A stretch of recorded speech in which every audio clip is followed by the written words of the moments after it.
ஆண்டவர் TMX முறுக்கு கம்பிகளின் அரசன்.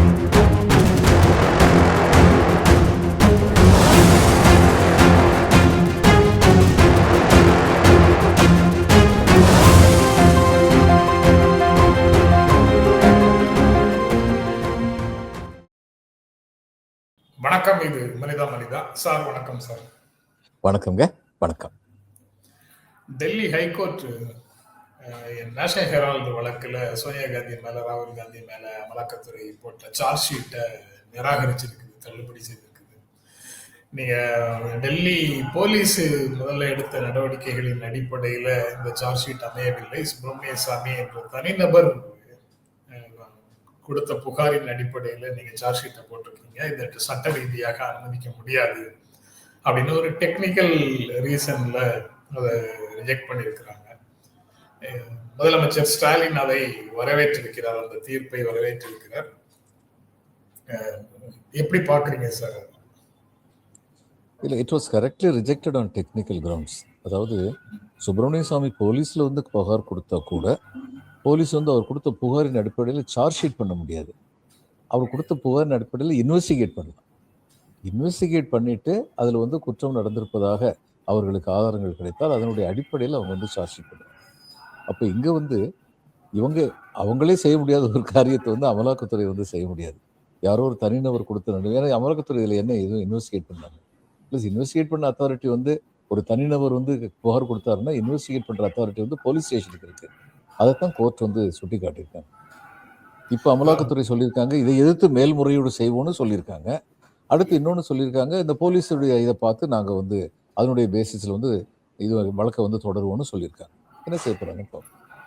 மேல்முறையீட்டுல அப்படி ஜம்ப் பண்ணி போலாமா? இந்த தீர்ப்பு வந்து இந்த மனுவின் அடிப்படையில வந்த தீர்ப்பு தானே, இந்த ஆர்குமெண்ட்ஸ் இந்த அடிப்படையில வந்த சார்ஜ் ஷீட் தானே. இப்போ இனிமேல் புதிய சார்ஜ் ஷீட் போட்டா டெல்லி ஹைகோர்ட்ல போடணுமா, இல்ல மேல்முறையீட்டுல புதிய சார்ஜ் ஷீட் போட முடியுமா? இல்லை, இன்னொரு வழக்கு தொடரலாம், புது வழக்கு தொடரலாம். இந்த வழக்கு வந்து காலாவதி ஆயிடுச்சு. இவங்க போட்ட இந்த வழக்கு வந்து காலாவதி ஆயிடுச்சு. இன்னொரு வழக்கு தொடரலாம். கீழ்கோர்ட்ல நேரடியாக உச்ச நீதிமன்றத்துல போறதுக்கு வாய்ப்பு இல்லை. இந்த வழக்குடைய தீர்ப்பை எதிர்த்து மேல்முறையீடு செய்ய போறேன்னு சொல்லியிருக்காங்க. மேல்முறையீடு செய்யறதுக்கு கிரவுண்ட்ஸ் கிடையாது. நான் சட்டப்படி பார்த்தா கிரவுண்ட்ஸே கிடையாது. ஆனா நான் கீழே விழுந்தாலும் மீசையில மண் ஒட்டலை அப்படின்னு சொல்லிட்டு இருக்காங்க. மேல போறேன்னு சொல்லியிருக்காங்க. அதே சமயம் கீழே விழுந்துட்டே மண்ணு ஒட்டிச்சுன்னு ஒத்துக்கிற மாதிரி போலீஸ் கொடுத்த அடிப்படையில் நாங்கள் வந்து புது வழக்கு பதிவு செய்வோம். புது வழக்குன்னு சொல்ல வழக்கு பதிவு செய்வோம்னு சொல்லியிருக்காங்க. ஆனால் அது ஒரு புது வழக்கு தான். அந்த ஆகாஷ் சென்னையில ஒரு இளைஞர் மேல வழக்கு போட்டது, அல்லது 1000 கோடி டாஸ்மாக்ல ஊழல் நடந்திருக்குது அப்படின்னு சொன்னது, அதுல ஆகாஷை முதன்மையாக கொண்டு வந்து நிறுத்தினது போன்ற பல்வேறு விஷயங்களுக்கு அவங்க வந்து ஆபீசர் வந்து மன்னிப்பு கேட்டிருக்கிறாரு கோர்ட்ல முன்னால. இந்த போன வாரம் அந்த ரீதியில அது பரபரப்பாக அந்த செய்தி வந்தது. அவர் மன்னிப்பு கேட்ட செய்தி வந்து அப்படியே அமிழ்ந்து போச்சு, வரமாட்டேங்குது வெளியில. ஆமா, எப்பயுமே அப்படித்தான். அதாவது இது வந்து 1000 கோடி ஊழல் நடந்திருக்கிறதுங்கிறது 8 பத்தி நியூஸா வரும் அவங்க சொன்னது. அவர் மன்னிப்பு கேட்டாங்கிறது 8வது பக்கத்துல 3ஆம் பத்தி நியூஸா வரும். அப்படித்தான் நடக்கும் செய்வார். உங்களுக்கு ஒரு விஷயம் நல்லா தெரியும். பெரியார் வந்து ராமர் படத்தை வந்து செருப்பால் அடிச்சார்னு சொல்லி துக்ளக்ல வந்து எழுதினார் ஷோ வந்து. அப்புறம் இதில் வந்து நீதிமன்றத்தில் வந்து அது நிரூபிக்கப்பட்டது பெரியார் அப்படி செய்யலை அப்படின்னு. உடனே தவறான தகவலை செஞ்சதுக்காக சோ வந்து நீதிமன்றத்திட்ட மன்னிப்பு கேட்டார், எழுத்துப்பூர்வமாக மன்னிப்பு கேட்டார். அது எந்த பத்திரிகையிலையுமே வரலையே, அவர் சாகிற வரைக்கும் வரலையே. திராவிட கழகம் பெருந்தன்மையோடு அதை பெருசு விடத்தான் விட்டாங்க. சரி, அவர் வந்து ஒத்துக்கிட்டாரு, அதுக்கு மேலே என்னன்னு விட்டாங்க. ஆனால் அதுக்கப்புறம் வந்து திரும்பவும் இப்போ உள்ளவங்க இந்த பிரச்சனையை கிளப்பும் போது தான், இப்போ உள்ள பிஜேபி அவர் ராமர் படத்தை செருப்பால் அடிச்சவர் தானே அப்படின்னு சொல்லும் பொழுது தான் திராவிட கழகம் சொல்லிச்சு, இல்லை, உண்மை அது இல்லை, அவர் அப்படி செய்யாததை பரபரப்பூட்டி அது ரொம்ப பெரிய குற்றம் ஷோ பண்ணுது. ஏன்னா மத வன்முறையை தூண்டுறது. அதுக்கு வந்து ஷோ வந்து எழுத்துப்பூர்வமாக மன்னிப்பு கேட்டான்னு சொன்னதுக்கப்புறம் இவங்க வாய் அடங்குச்சு. அது வரைக்கும் திராவிட கழகம் அதை பற்றி பேச்சு எடுக்கும். முதலமைச்சர் ஸ்டாலின் இப்போ ஆல் இந்தியா லெவல்ல நடக்கிற பல்வேறு விஷயங்கள்ல முதல் படை வீரர் போல முதல்ல வந்து ரியாக்ட் பண்றாரு சார். இதுக்கு முன்னால தமிழ்நாட்டில இருந்து தலைவர்கள் அந்த மாதிரி செய்ததாக எனக்கு தெரியல, அல்லது நான் ஃபாலோ பண்ணலையா அப்படின்னு தெரியல. இது ஆல் இந்தியா பாலிட்டி. ஆனா எல்லா தலைவர்களும் கலைஞர் வந்து குறிப்பாக தேசிய அரசியல்ல தலையிட்டு கொண்டுதான் இருந்தார். ஆனா அவர் ரியாக்ட் பண்றதுக்கு டைம் ஆகும். இவர் ரியாக்ட் பண்றது இம்மீடியட்டா இருக்கு. அது வந்து சோசியல் மீடியாவினுடைய வளர்ச்சியா, இவருடைய சே ஒண்ணு இருக்குதா? இவருடைய சே இருக்கு. ஆனா இவர் முதல்ல ரியாக்ட் பண்ணாம இருக்கலாம். ஏன்னா அதுல பாதிக்கப்பட்ட பல பேர் இருக்காங்க அனைத்து இந்திய அளவுல. அவங்கெல்லாம் ரியாக்ட் பண்ணதுக்கு அப்புறம், அதாவது 1, 2 பேரை ரியாக்ட் பண்ணதுக்கு அப்புறம் இவர் வந்து துணை நிற்பதாக இவர் வந்து ரியாக்ட் பண்ணலாம்னு நான் நினைக்கிறேன். ஏன்னா மதில் மேல் பூனைகளா சில பேர் மாறிடுவாங்க. இப்போ திரிணாமுல் காங்கிரஸ் வந்து பாருங்க, இவர் திரு சுவாமிநாதனுடைய இம்பீச்மெண்ட்ல வந்து கையெழுத்து போடவே இல்லை. அந்த மாதிரி உள்ள ஸ்டாண்ட் உள்ள ஆளுங்கள்லாம் இருக்காங்கும் போது அவங்களையும் பாதிக்கிற பிரச்சனை பத்தி இவர் மட்டும் பேச வேண்டாம்னு நினைக்கிறேன். இவர் முதல்ல பேச வேண்டாம் அப்படின்னு நினைக்கிறேன். அதாவது இந்த மாதிரி கன்சிடரேஷன்ஸ் எல்லாம் பார்த்துதான் ஒரு முடிவு எடுக்கணுமா? சரி என்பதை சார்ந்து நிற்கிறது அப்படிங்கிறது தான் அறம் அப்படின்னு போக வேண்டியது இல்லையா? நீங்களும் நானும் உடனடியா முடிவு எடுக்கலாம் சார். நம்ம எந்த எலெக்ஷன்ல நிக்கல. ஆனா ஒரு அரசியல் கட்சி நடத்துறவர் பொதுவெளி தளத்துல இருக்கிறவர் வந்து இப்ப அவங்கெல்லாம் விட்டுட்டு போயிட்டாங்கன்னு சொல்லுவாங்க. இவர் எழுப்புற ஒரு பிரச்சனையில வந்து சரியான பிரச்சனை, அவங்க இந்த அளவுக்கு எதிர்ப்பு காட்டல அல்லது எதிர்ப்பே காட்டலன்னு சொல்லுவீங்க. he becomes a target. he becomes the target. But இவருடைய அரசியல் அகில இந்திய அளவில் இந்த மாதிரி நியாயமாக நிற்கக்கூடியவர்களுக்கு துணை நிற்பதாகத்தான் அவருடைய ரியாக்ஷன் வருது. அதுல அவர் டார்கெட் ஆனா அவர் தமிழ்நாட்டுக்குள்ள அவருடைய ஸ்டாண்டு கரெக்ட் தானே, தமிழ்நாட்டுக்குள்ள அதுக்கு அக்செப்டன்ஸ் இருக்கு தானே செய்யுது.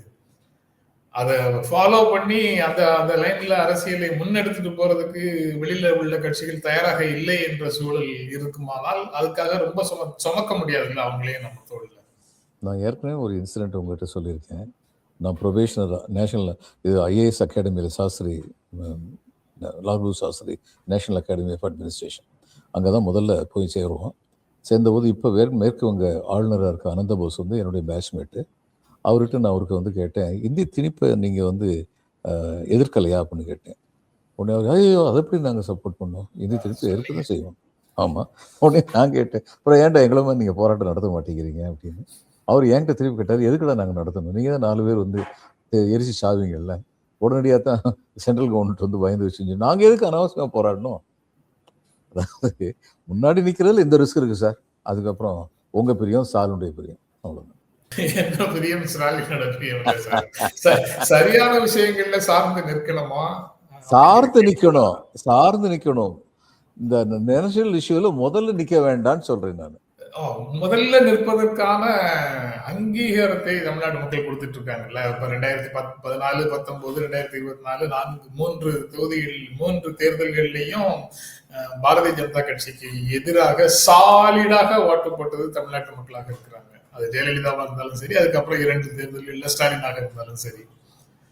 அப்படி இருக்கும்போது அந்த அந்த படையில பாஜகவை எதிர்க்கின்ற படையில முன்னணி வீரராக தமிழ்நாடு நிற்க வேண்டிய அவசியம் இல்லையா சார்? சனாதன தர்மத்தினால் தமிழ்நாடு மட்டும்தான் பாதிக்கப்படுமா? சனாதன தர்மம் இதுக்கு வந்தால், அமலுக்கு வந்தால், வருணாசுர தர்மம் ஆதரிக்கப்பட்டால், அது அங்கீகரிக்கப்பட்டால் தமிழ்நாடு மட்டும்தான் பாதிக்கப்படுமா? இந்தியாவில் எல்லாரும் தானே பாதிக்கப்படுவாங்க. சனாதன தர்மத்தை வந்து அதன் காரணங்கள் அறிவும் இல்லாருன்னு இவரும் பேசாம பாட்டு எழுதாம இருந்திருக்கலாம்ல. இவர் ஏன் பாட்டு எழுதுறாரு?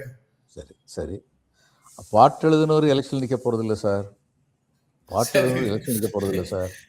இவங்க தான் எலெக்ஷன் நிக்கணும். இப்போ அவங்க என்ன பண்ணாங்க, இந்த இவர் வந்து உதயநிதி சரியா தான் சொன்னாரு, சனாதனம் கொசு அழிப்பது போல் அழிக்கப்பட வேண்டும்னு எந்த அர்த்தத்தில் சொன்னாருங்கிறத அவர் தெளிவுபடுத்திட்டாரு. ஆனால் கமல்நாத் வந்து என்ன பண்ணாரு, இந்தியா கூட்டணி சார்பில் வந்து நம்ம வந்து இங்கே கூட்டம் நடத்தக்கூடாது, மத்திய பிரதேச எலெக்ஷனில் நம்ம வந்து காங்கிரஸ் சார்பில் மட்டும்தான் நடத்தணும் சொல்லிட்டு என்ன சொல்லிட்டாரு, அவங்க அப்படி பேசினாலும் இங்கே நம்ம ஓட்டு போகுது அப்படின்னு சொன்னார். அவரு நம்ம ஓட்டு அதனால போல அவங்க ஓட்டு அகிலேஷ் யாதவ் கூட்டு சேர்த்துக்க மாட்டேங்குன்னு சொல்லிட்டாரு. இப்போ அவங்க செய்கிற எல்லாத்துக்குமே, அவங்க செய்கிற எல்லா தப்புக்குமே இவர் மேலே உதயநிதி ஸ்டாலின் மேலே பழியை போட்டு ஒதுங்கிக்கிட்டாங்க. காங்கிரஸ் தலைமை அந்நேரம் என்ன பண்ணாங்க, ராகுல் காந்தி அந்த ஃபேமிலி வந்து இந்த மாதிரி சனாதன தர்மம் இதெல்லாம் நம்பிக்கை உள்ளவங்க கிடையாது. அப்போ அந்த ஃபேமிலி ரொம்ப மறைமுகமாக வந்து ஸ்டாலின் சொன்ன இவர் உதயநிதி சொன்னதை சப்போர்ட் பண்ணாங்க. எல்லோரும் ஈக்குவலானவங்க அப்படிங்கிறதுல காங்கிரஸ் உறுதியான நம்பிக்கையுடைய கட்சியாக இருக்கிறது அப்படின்னு மட்டும்தான் சொன்னார். மேலே உள்ள லெவலில் மட்டும்தான் சொன்னாங்க. இதை இவங்க சொன்ன ஒரு நல்ல கருத்தை உடனடியாக ஏற்றுக்கிட்டு, ஆமாம் அவங்க சரியாக தானே சொன்னாங்க. ஏன்னா ராகுல் காந்தி சொல்லியிருந்தாரு, இது 1000 ஆண்டுகளாக நடந்து கொண்டு இருக்கும் கருத்தியல் யுத்தம்னு சொல்லியிருந்தாரு. ஆனால் இதை சொல்றதில்ல, அழைத்திருந்த அளவில் சொல்றதில்ல, தங்களுடைய கட்சிக்கு சில எம்பராஸ்மெண்ட் இருக்கு அப்படின்னு சொல்லிட்டு அவங்க ஒதுங்கித்தானே போயிட்டாங்க. அதனால நீங்க சொல்லலாம் நான் சொல்றேன், இந்த பிரச்சாரத்தை நீங்க தமிழ்நாட்டுக்குள்ள ரொம்ப எஃபெக்டிவா நடத்துங்க. ஏன்னா தமிழ்நாட்டு மக்களுக்கு பெரியார் என்ற ஒரு பெரும் புதையல் கிடைத்தது. அதனால ஏற்கனவே இந்த இந்த எண்ணங்கள் அங்கு ஆழமாக வேரூன்றி இருக்கின்றன. இந்த தமிழ்நாட்டிலையும் எல்லாற்றையும் அந்த எண்ணம் ஆழமாக வேரூன்றவில்லை. இந்த அறியாத மக்களை திசை திருப்பும் முயற்சிகள் நடைபெற்றுக் கொண்டிருக்கின்றன. அவர்கள் வெற்றி கூட பெறலாம் ஓரளவிற்கு. அப்படிப்பட்ட நிலைமை தமிழ்நாட்டிலே இருக்கு. நான் ஒரு உதாரணத்துக்கு சொன்னேன், இந்த மாதிரி ஒரு விஷயம். அது மாதிரி பல விஷயங்கள்ல எல்லாருமே பாதிக்கப்படும் போது கூட இருக்க 2 பேர் பேசட்டுமே, அதுக்கப்புறம் கூட இவர் குரல் கொடுக்கட்டுமேங்கிறது என்னுடைய தனிப்பட்ட அபிப்பிராயம். இல்ல நீங்க சொல்றது it makes him a hero. நிஜம்தான், he is already a hero sir. அவ்வளவுதான் நான் சொல்றேன். Already hero sir. இங்க தடுப்பூசி போடுறதுக்கு இங்க அந்த நீங்க அவங்க செல்வாக்கு பெறுவதை தடுப்பதற்கு இவர் முதல்ல ஒரு ஸ்டாண்ட் சொல்லிட்டா அது கீழே வரைக்கும் பெர்குலேட் ஆகும். பெர்குலேட் ஆச்சுன்னா மாற்று பிரச்சாரங்கள் எடுபடாமல் போவதற்கு இது ஒரு தடுப்பரணாக இருக்கும். அது போக இது ஆல் இண்டியால ஒரு விளைவுகளை ஏற்படுத்துதுங்கிறது ஒரு பக்கம் இருந்தாலும் தமிழ்நாட்டிலையும் அது விளைவுகளை ஏற்படுத்துது. பாசிட்டிவாக, ஸ்டாலினுக்கு பாசிட்டிவாக ஒரு விளைவுகளை ஏற்படுத்துது. ஒன்றிய அரசினுடைய அநீதிகளை எதிர்த்து போராடும் முதல் நாயகனாக இவர் இருக்கிறாருங்கிறது இங்கேயும் அவருக்கு வாக்கு அந்த ஆங்கிள் சொன்னா கூட சரியான விஷயங்களுக்காக இருக்கிறாரு. அதை தாண்டி வாக்குகளாக பார்த்தா கூட அவர் தான் ஹீரோ, ஏத்து நிற்கிறாரு அப்படிங்கிறதுனால அவருடைய செல்வாக்கு பெருகுவதையும் பார்க்க முடியுது. I still hold a different opinion. இது தமிழ்நாடு இஷ்யூஸ்ல அவர் பேசுறதுனாலேயே தமிழ்நாட்டு மக்களுக்கு நல்லா தெரியும், பிஜேபி தமிழ்நாட்டுக்கு, திமுகவுக்கு இல்ல, தமிழ்நாட்டுக்கு துரோகம் பண்ற கட்சி பிஜேபி. அது மிகச் சிறப்பாக இங்கு ஆதாரபூர்வத்துடன் திமுக நிரூபித்துக் கொண்டிருக்கிறது. அநேக சமயங்கள்ல முதல்வர் இந்த ஃபர்ஸ்ட் மேன், தி கமாண்டன்ட் லீட்ஸ் அப்படின்னு சொல்லி இவர் முன்னால நின்று அந்த போராட்டத்தை நடத்துறாரு. ஆல் இண்டியா லெவல்ல இந்த மதில் மேல் பூனைகள் நிறைய பேர் இருக்காங்க. இவங்களை நம்பி இவர் இஷ்யூ எடுக்கக்கூடாதுன்னு நான் நினைக்கிறேன். அவங்க முதல்ல வரட்டும், முதல்ல இருந்து, அதுக்கப்புறம் இவர் பேசட்டும். ஏன்னா இவர் மதில் மேல் பூனை இல்லை, இவர் நிலைத்த கொள்கை உடையவர். உங்களுடைய கருத்தை முழுமையாக மதிக்கிறேன் சார். ஆனா அவங்க வர்ற வரைக்கும் எப்படி சார் காத்திருக்கிறது? அவங்க வர்றதுக்கு 100 ஆண்டு ஆகும் அப்படின்னா அந்த 100 ஆண்டு தமிழகத்துல அவங்க தலையெடுக்க முடியாது. மற்றவங்க அந்த 100 ஆண்டும் தமிழகத்தை நம்ம ஒரு இம்பர்கனபிள் ஃபேக்டரா வச்சிருப்போம். இவர் முதல் குரல் கொடுத்ததுனால அங்க அந்த 100 ஆண்டுகள் ஆகுமே, இவர் முதல் குரல் கொடுத்ததுனால அது 100 ஆண்டு 50 ஆண்டு ஆக போதா? இல்லையே. ஆங்காங்கே அந்த குரல் வருங்களா சார்? ஆங்காங்கே குரல் வர்றதுக்கு இவர் அந்த நேரத்தில் இவர் மட்டும் எதுக்கு ஒலிக்கணும்? மற்றவங்க ஒலிக்கட்டுமே. பாதிக்கப்படுகிற மக்களுடைய பிரதிநிதிகள் ஒலிக்கட்டுமே அந்த குரலை. சரி சார், அதை அப்படியே நிறுத்திடுவோம் sir. Let us agree to disagree ட்டு போவோம், அடுத்த ஸ்டெப்புக்கு போவோம். அல்லது we disagree to agree. அது ஆமா. இந்த காப்பீட்டு துறையில 100% அந்நிய நேரடி முதலீடு அப்படிங்கிற மசோதாவுக்கு மக்களவையில ஒப்புதல் கொடுத்திருக்கிறாங்க. மக்களவையில ஒப்புதல்னா எல்லாரும் சேர்ந்து, ஜனநாயகத்துல அப்படித்தான பொருள். தமிழ்நாட்டில் உண்டான 40 பேரும் சேர்ந்து ஒப்புதல் கொடுத்ததாக பொருள். ஆனா தமிழ்நாட்டுக்காரங்க தான் அங்க அதிகமாக இதை எதிர்த்து பேசியிருக்கிறாங்கிறதும் பழிச்சென்று தெரிகிற உண்மை. நீங்க முன்னாடி பேசின அதே செய்திக்கு உண்டான அதே எஃபெக்ட் தான் இங்கேயும் வருது.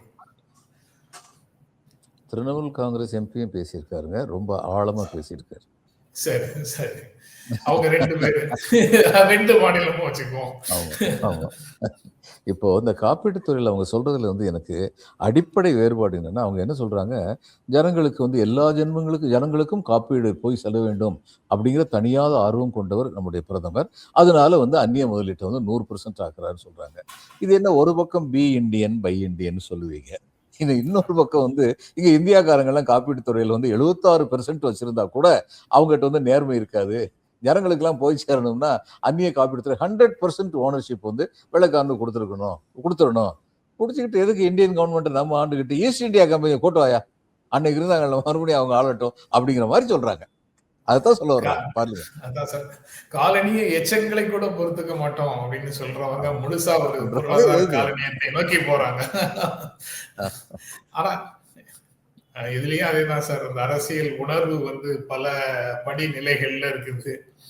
உடனடியாக இது போன்ற விஷயங்களுக்கு கருத்து தெரிவிக்கிறவங்க கொஞ்சம் பேர் இருக்கிறாங்க. இதை முழுமையாக புரிந்து கொள்ளாதவங்க. ஏற்கனவே தான் கொஞ்சம் பெர்சன்டேஜ் வந்துருச்சு இல்ல, இப்ப என்ன அதுல அதிகப்படுத்தி 100% ஆக்குறதுல மட்டும் என்ன கெட்டு போகுது அப்படின்னு ஒரு கேள்வி கேட்கிறாங்க. ரொம்ப கொச்சையாக அதை வேறு உதாரணங்களோட சொல்றாங்க. ஒரு தடவை தவறு செய்யும் போதுதான் தவறு, அதுக்கப்புறம் அடுத்தடுத்து தவறு செய்தால் அது தவறு இல்லை அப்படிங்கிற லெவலுக்கு கூட பேசுறாங்க. இது 2 விதமா இந்த பிரச்சனையை வந்து அணுகணும்னு நான் நினைக்கிறேன். இந்த மாதிரி பி இண்டியன் பை இண்டியன் கான்செப்டுக்கு எதிராக இருக்குங்கிறது ஒன்று.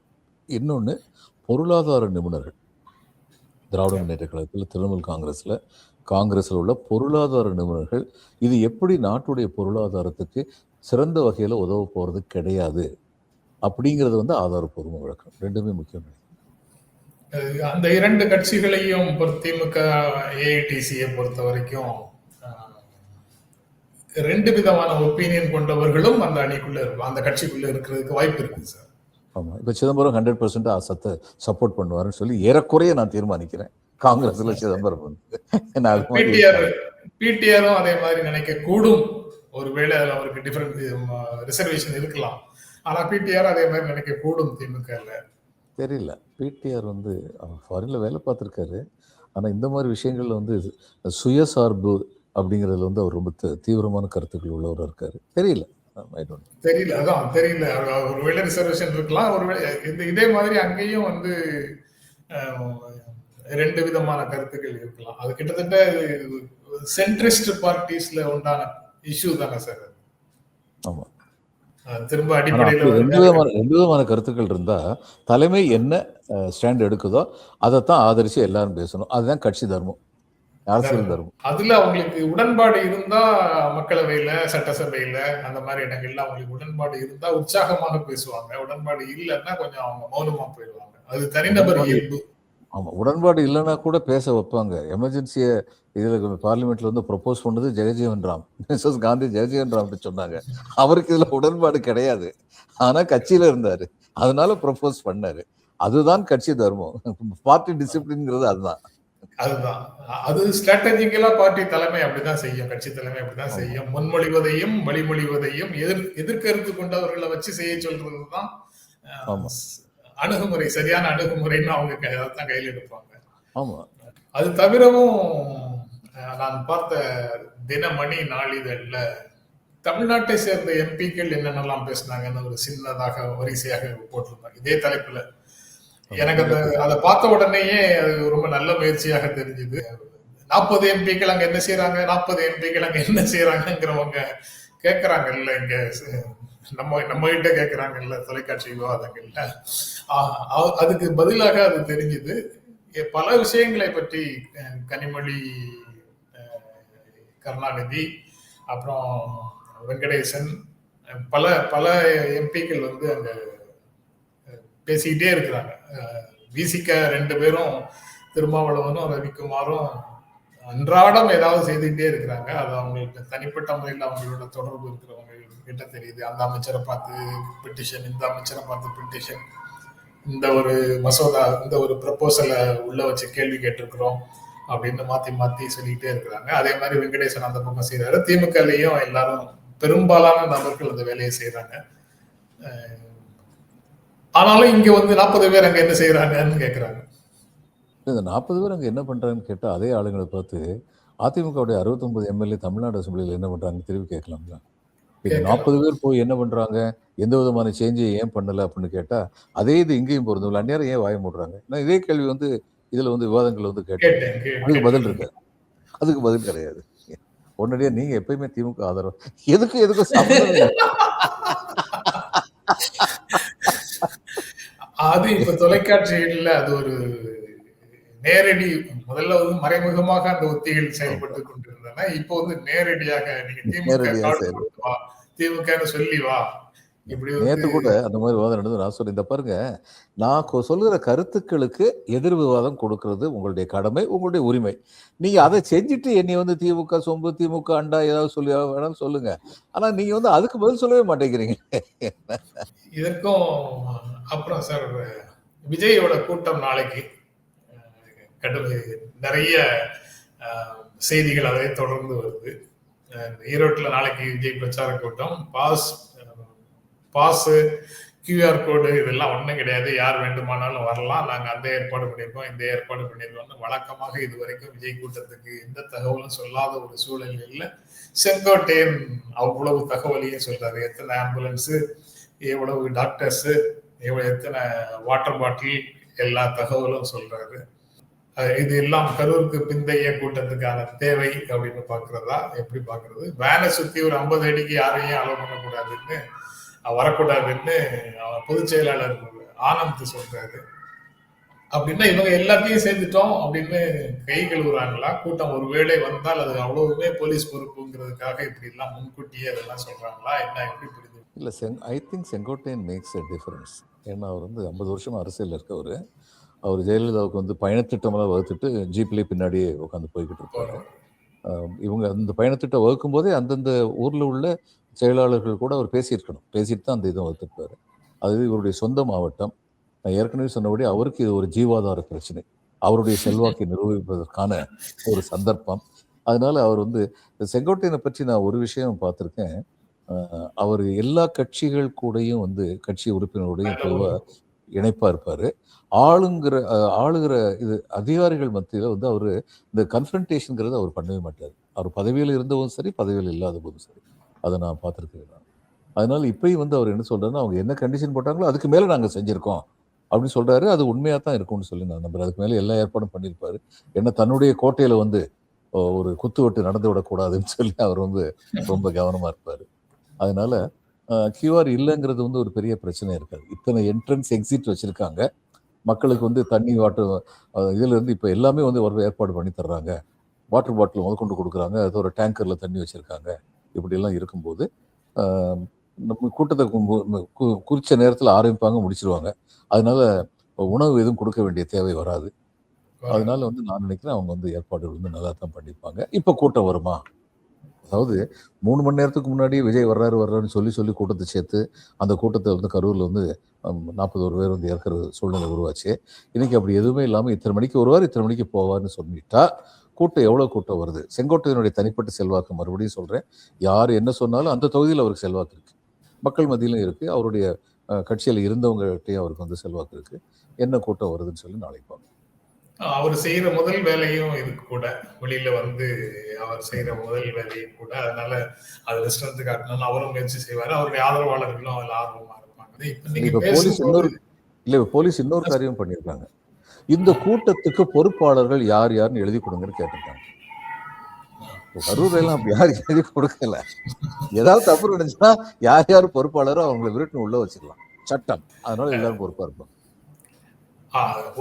இப்ப 2 விஷயம் சார். இப்போ அடுத்தடுத்து பல்லடத்துல விமன்ஸ் மகளிர் திமுகக்கும் மாநாடு அப்படின்னு அனௌன்ஸ் பண்ணியிருக்காங்க.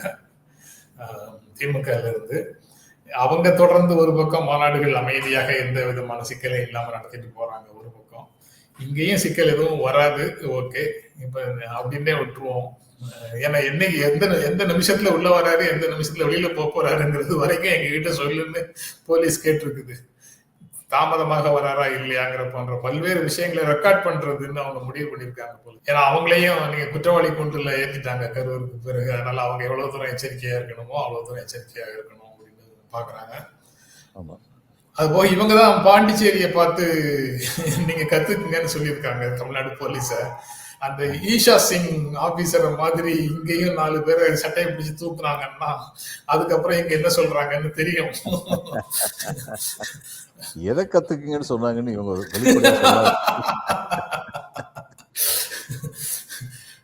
நீங்க பேசும்போது ஜீவாதார உரிமைன்னு சொன்னீங்களே சார், அதுல ஜீவாங்கிற பெயரை பார்த்த உடனே ஸ்டாலின் குணசேகரன், ஈரோடு ஸ்டாலின் குணசேகரன் பேசியிருக்கிறாரு. தொழிலாளர்களுடைய உரிமைகளுக்காக போராடிய கம்யூனிஸ்ட் தலைவர் ஜீவா ஒரு பேச்சாளர் எப்படி நடந்து கொள்ள வேண்டும் அப்படிங்கிறதுக்கான இலக்கணத்தையும் வகுத்தார் அப்படின்னு சொல்லியிருக்கிறாரு. அதாவது இந்த இதை பத்தி பேசும்போது அந்த செய்தியும் எனக்கு நினைவுக்கு வருது. பேச்சாளர் எப்படி இருக்கணும், எப்படி பேசணும், என்ன பண்ணணுங்கிறதுக்கான இலக்கணத்தை ஜீவா வகுத்தார் அப்படின்னு ஸ்டாலின் குணசேகரன் சொல்றாரு. அதுல இருந்து நம்ம இன்றைய பேச்சாளர்கள் கற்றுக்கொள்வதற்கு ஏதேனும் இருக்கா? கண்டிப்பா இருக்குங்க.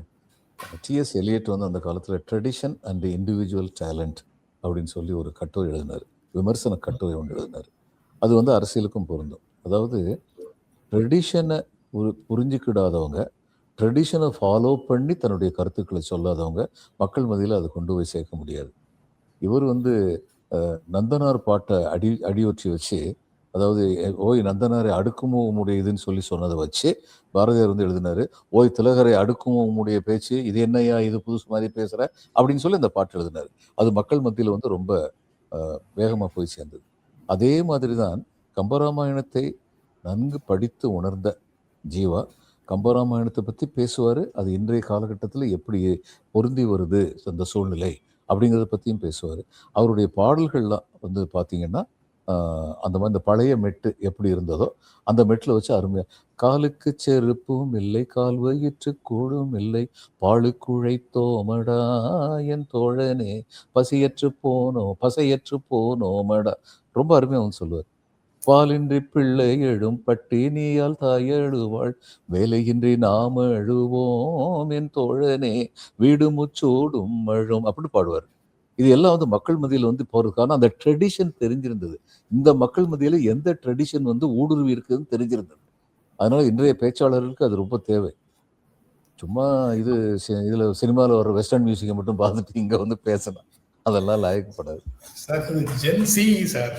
தலைமுறை வந்து ஜென்சி. யார் சொன்னது ஜென்சிக்கு வந்து பழைய சொல்லி கொடுக்க கூடாதுன்னு யார் சொன்னது? அவங்கள பழச ஃபாலோ பண்ணுன்னு சொன்னா அவங்க வந்து எதிர்ப்பாங்க. பழச அப்படியே ஃபாலோ பண்ணுன்னு சொன்னா. ஆனா இப்ப இவரு பாருங்க, இவரு வந்தே மாதரம் பாட்டு, ஆமாங்க, ஏஆர் ரஹ்மான் வந்தே மாதரம் பாட்டு தான் போட்டாரு. ஆனா புது மியூசிக் போட்டாரு, எடுத்துக்கலையா அவங்க? எவ்வளவு பிரமாதம் வச்சு அந்த பாட்டு போச்சு. எஸ்ஐஆரும் 2 நாள்ல டிராஃப்ட் பட்டியல் ரிலீஸ் பண்றோம்னு சொல்லியிருக்காங்க சார். அது வரட்டும் சார், வந்ததுக்கு அப்புறம் அதுல என்ன கண்டிப்பா நாளைக்கு தொடர்ந்து பேசுவோம் சார். நன்றி, வணக்கம். வணக்கங்க, வணக்கம்.